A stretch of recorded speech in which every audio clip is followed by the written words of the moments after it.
Hi, I am a J dropper और आज मैंने अपना पहला मॉक टेस्ट दिया था। और हाँ, I know it is very late, पहले ही शुरू करना चाहिए था, but I couldn't give it, so आज मैंने शुरू किया। और I had given 23rd shift 1, जो कि मेरा ही शिफ्ट था। तो मैंने सोचा सबसे पहले यही देते हैं, देखते हैं कितना इम्प्रूवमेंट हुआ है। तो एग्ज़ाम में तो मेरे 93 परसेंटाइल बने थे, बट आज मेरा स्कोर है 125 एंड 97 परसेंटाइल। और मेरा पॉजिटिव स्कोर है 132 और 7 क्वेश्चन गलत हो गए। टोटल 40 क्वेश्चन किए थे। तो मैं अभी इसका ना एनालिसिस कर रही थी, तो एक क्वेश्चन था जिसमें थोड़ा सा दिमाग लगाना पड़ा। मतलब ऐसे तो बाकी देख के ही समझ आ जाते हैं, पर इसमें थोड़ा सा करनी पड़ी मेहनत समझने के लिए। तो मैंने सोचा तुम लोग से भी शेयर कर दूँ। इसमें क्या करना है कि जिसमें सबसे ज़्यादा लोन पेयर हैं उसका बॉन्ड एंगल बताना है। तो NF3 में है सबसे ज़्यादा लोन पेयर, तो अगर इसका बॉन्ड एंगल देखेंगे तो ये टेट्राहेड्रल है, क्योंकि N पे लोन पेयर है और ये 3, तो 4 मिलके तो टेट्राहेड्रल ही बनाते हैं।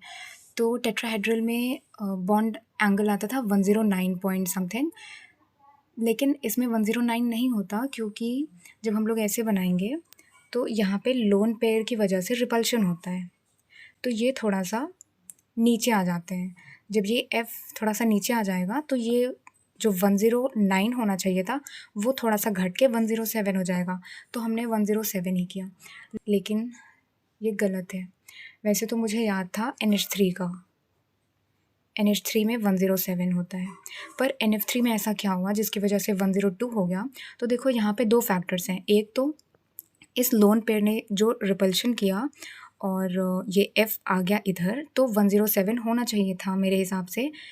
पर फिर एक दूसरा फैक्टर भी आता है, इलेक्ट्रोनेगेटिविटी की वजह से ये इसके जो इलेक्ट्रॉन्स हैं वो अपनी तरफ खींचेगा।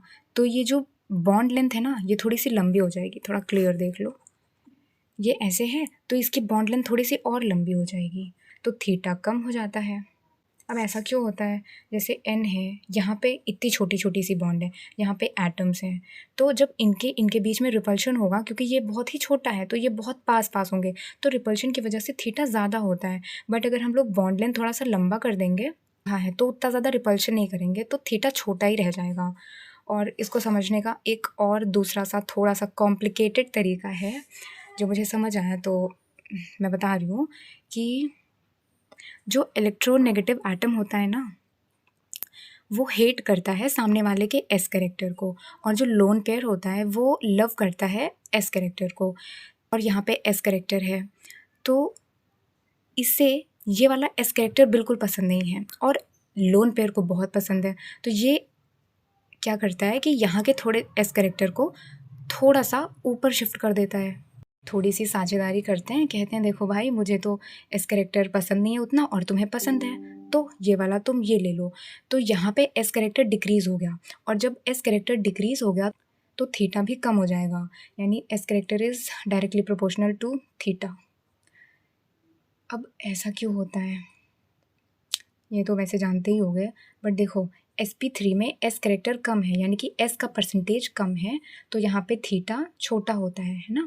sp3 में ऐसे टेट्राहेड्रल होता है तो ये छोटा होता है, बट sp में देखो लीनियर हो जाता है तो थीटा ज़्यादा हो जाता है, और यहाँ पे s का परसेंटेज भी ज़्यादा है, यानी कि s कैरेक्टर ज़्यादा तो थीटा ज़्यादा, और यहाँ पे s कैरेक्टर कम हो गया तो थीटा भी कम हो जाएगा। बस 107 था इसमें, तो अगर यहाँ पे F हो जाएगा तो S कैरेक्टर ट्रांसफ़र की वजह से 107 से और कम हो जाएगा, 102 हो जाएगा।